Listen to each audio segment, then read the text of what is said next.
దీని post name చూసుకుంటే మనకి జూనియర్ జ్యుడిషియల్ అసిస్టెంట్ అనమాట. ఓకేనా. సో ఇది వచ్చేసి చాలా మంచి నోటిఫికేషన్. కావాలంటే మీరు ఒకసారి గూగుల్లో క్లియర్గా చూడండి. చాలా అంటే చాలా బెటర్ నోటిఫికేషన్. అయితే మనం దీని యొక్క డేట్స్ చూసుకుంటే మనకి 4/2/2026 నుంచి మనకి ఏంటంటే 23/2/2026కి అయితే మనకి లాస్ట్ డేట్ అయితే ఇవ్వడం అయితే జరిగింది. ఆల్రెడీ ఈ రోజు నుంచి మనకి ఏంటంటే ఆన్లైన్ అయితే స్టార్ట్ అయితే అయింది. అయితే మనకి పేమెంట్ కూడా అయితే మనకి ఏంటంటే 23 వరకే ఇవ్వడం అయితే జరిగింది. అలాగే మనకి 27 ఏంటంటే మనకి లాస్ట్, అంటే మనకి ఏమైనా కరెక్షన్స్ ఏమైనా చేంజెస్ చేసుకోవాలన్నా సరే ఆ 27th అనేది మనకి ఇవ్వడం అయితే జరిగింది. అయితే మన యొక్క దీని యొక్క పోస్టులు చూసుకుంటే మనకి మీకు ఆల్రెడీ చెప్పాను జూనియర్ జ్యుడిషియల్ అసిస్టెంట్ అనమాట. ఓకేనా. పోస్టులు క్లియర్ గా చూసుకుంటే మనకి జనరల్ వాళ్ళకి వచ్చేసి మనకి 62 ఇవ్వడం అయితే జరిగింది. ఈడబ్ల్యూఎస్ వచ్చేసి మనకి 12 ఇచ్చారు. ఓబీసీ వచ్చేసి 44 ఇచ్చేసారు. నెక్స్ట్ ఎస్సీ వచ్చేసి 20, ఎస్టీ వచ్చేసి 14. టోటల్ మనకి 152 వేకెన్సీ అయితే ఇవ్వడం అయితే జరిగింది. కాకపోతే ఇక్కడ క్లియర్గా ఒకటి గమనించారు ఏంటంటే మనకి పీడబ్ల్యూ వాళ్ళకి మనకి ఎవరికి వాళ్ళకి సపరేట్గా మనకి నోటిఫికేషన్ అయితే ఇవ్వడం అయితే జరిగింది. అంటే మనకి వాళ్ళకంటూ సపరేట్గా 10 వేకెన్సీ, అలాగే మనకి బ్లైండ్, లో విజన్ వీళ్ళకి ఉంటుంది కదా, వాళ్ళకి వచ్చేసి 4, నెక్స్ట్ హీరో వచ్చేసి ఉంటుంది కదా వాళ్ళకి వచ్చేసి 3. సో ఈ రకంగా మనకి కొన్ని నోటిఫికేషన్స్ అయితే కొన్ని పోస్టులు అయితే వాళ్ళకి సపరేట్ చేశారు. సో ఇది ఒక బెస్ట్ ఆపర్చునిటీ పీడబ్ల్యూ వాళ్ళకి కూడాను. సో ప్రతి ఒక్కరు అప్లై చేసుకోండి. నెక్స్ట్ ఏజ్ లిమిట్ చూసుకుంటే మనకి ఏంటంటే ఎవరైతే 18 నుంచి 32 ఇయర్స్ వరకు ఏజ్లోనైతే ఉన్నారో వాళ్ళు అప్లై చేసుకోవచ్చు. కాకపోతే దీనికి ఏజ్ రిలాక్సేషన్ కూడా ఉన్నది.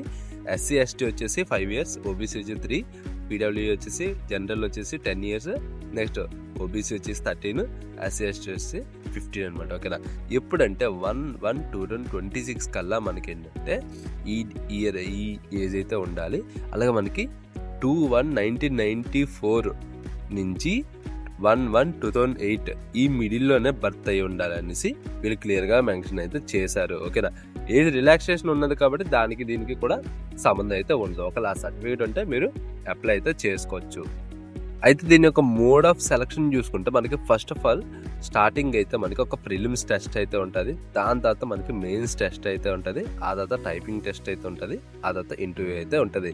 అయితే మనం ప్రిలిమ్స్ టెస్ట్ చూసుకుంటే ప్రిలిమ్స్లో టోటల్ మనకి 120 మార్క్స్ అయితే ఉంటాయి. ఇంగ్లీష్ అండ్ కాంప్రహెన్షన్స్ వచ్చేసి అంటే దీంట్లో ఏంటంటే మరి ఇంగ్లీష్ రిలేటెడ్ ఎగ్జామ్ అయితే ఉంటుంది. దీంట్లో వచ్చేసి మనకి 45 క్వశ్చన్స్ ఇస్తున్నారు, 45 మార్క్స్ అనమాట. అలా మనకి general awareness, current affairs, events ఉంటాయి కదా వాటికి వచ్చేసి మనకి 45 క్వశ్చన్స్ ఇస్తున్నారు, 45 మార్క్స్ అనమాట. కింద సిలబస్ కూడా వాళ్ళు మెన్షన్ చేశారు చూడండి క్లియర్గా. సిలబస్ కూడా మీరు క్లియర్గా ఒకసారి చూసుకోండి. ఓకేనా. అలాగే మనకి జనరల్ ఇంటెలిజెన్స్ అండ్ రీజనింగ్ వచ్చేసి 30 క్వశ్చన్స్, 30 మార్క్స్ అనమాట. ఇక్కడతో మనకి ఏంటంటే అయిపోయింది. నెగిటివ్ మార్క్స్ వచ్చేసి మనకి 0.25 నెగిటివ్. సో చాలా అంటే చాలా బెస్ట్ ఆప్షన్. ప్రతి ఒక్కరికి మనం అప్లై చేసుకోండి. అలాగే మనకి రిజర్వేషన్స్ కూడా ఇచ్చారు. మనకి ఎగ్జామ్స్లోని పర్ క్యాస్ట్ బట్టి మనకి ఏంటంటే రిజర్వేషన్ మార్క్స్ అయితే ఉంటుంది అనేసి వీళ్ళు క్లియర్గా మెన్షన్ చేశారు. అలాగే మనకి మెయిన్స్లో చూసుకుంటే మనకి మెయిన్స్ వచ్చేసి టోటల్గా మనకి పార్ట్ ఏ, పార్ట్ బి అయితే ఉంటాయి. టోటల్గా మనకి 100 మార్క్స్ అనమాట. ఓకేనా. పార్ట్ ఏ వచ్చేసి మనకి ఎస్ఏ ఉంటుంది 40 మార్క్స్, దాంతోపాటు లెటర్ అయితే ఉంటుంది 10 మార్క్స్. పార్ట్ బి వచ్చేసి గ్రామర్ 30 మార్క్స్, ట్రాన్స్లేషన్ వచ్చేసి 20 వర్డ్స్ ఉంటాయి, అదొక 20 మార్క్స్ అనమాట. దాన్ని బట్టి మీరు చూసుకోండి. దీంట్లో వచ్చేసి మనకి మార్క్స్ వచ్చేసి 100, టైం వచ్చేసి 1.5 అవర్ అనమాట. ఓకేనా. అయితే స్టేజ్ 3 వచ్చేసి మనకి ఏంటంటే ఇది లాస్ట్ అనమాట మెయిన్. దీంట్లో వచ్చేసి మరి ఇంగ్లీష్ టైపింగ్ టెస్ట్ అనమాట. ఓకేనా. టైపింగ్ టెస్ట్ 10 minutes డ్యూరేషన్లో మనకి ఏంటంటే 35 words per minute మనం ఏంటంటే టైప్ చేయాలనేసి మీరు క్లియర్గా మెన్షన్ అయితే చేశారు. ఓకేనా. అది ఇంగ్లీష్ టైపింగ్ చేయొచ్చు. ఆ మెయిన్ ఇంగ్లీష్ అడిగారు, ఇంకా అదర్ లాంగ్వేజ్ అనేది కూడా ఇక్కడైతే ఏమైతే అడగలేదు. ఓకేనా. ఆ తర్వాత లాస్ట్ ఫైనల్ రౌండ్ వచ్చేసి మనకి ఇంటర్వ్యూ అయితే ఉంటుందంట. ఇంటర్వ్యూలో వచ్చేసి మనకి టోటల్గా 15 మార్క్స్ అయితే ఉంటాయి. సో దాన్ని బట్టి మనకి ఏంటంటే మీకు సెలక్షన్ అయితే అవుతుంది. సో అట్ లాస్ట్ వచ్చేసి మనకి క్యాస్ట్ బట్టి మనకి రిజర్వేషన్ బట్టి వీళ్ళు ఏంటంటే అన్నీ చూసుకొని ఓకేనా మార్క్స్లో ఎవరైతే టాప్లో క్వాలిఫై అయ్యారో వాళ్ళందరికీ చూసుకొని లాస్ట్లో మనకి ఏంటంటే అట్ లాస్ట్ మీకు ఆఫర్ లెటర్ అయితే పంపిస్తారని క్లియర్గా మెన్షన్ చేశారు. సో దాన్ని బట్టి చూసుకోండి.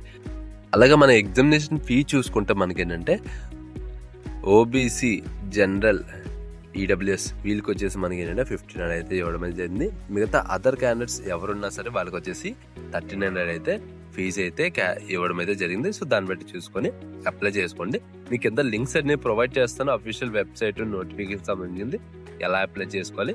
అలా మనం అట్ లాస్ట్ దీని యొక్క ఎడ్యుకేషన్ క్వాలిఫికేషన్ కనుక చూసుకుంటే ఎవరైతే 23/2/2026 కల్లా గ్రాడ్యుయేట్ అనేది కంప్లీట్ చేస్తారో వాళ్ళు ప్రతి ఒక్కరు దీనికైతే అప్లై చేసుకోవచ్చు. గ్రాడ్యుయేట్ అంటే ఎలాంటి గ్రాడ్యుయేట్ అయినా పర్లేదు, డిగ్రీ కానీ, బీటెక్ కానీ, బీఈ కానీ ఎలాంటిదైనా పర్లేదు. సో వాళ్ళు ప్రతి ఒక్కరు దీనికైతే అప్లై చేసుకోవచ్చు అనమాట. సో వీడియోతో అంతే ఫ్రెండ్స్. వీడియోస్ లైక్ చేసి, షేర్ చేసి సపోర్ట్ చేయండి. మర్చిపోకుండా ప్రతి ఒక్కరు సబ్స్క్రైబ్ చేసుకుని బెల్ ఐకాన్ అయితే ఆల్ యాక్టివేట్ చేసుకోండి. Bye friends. Next video. Thanks for watching.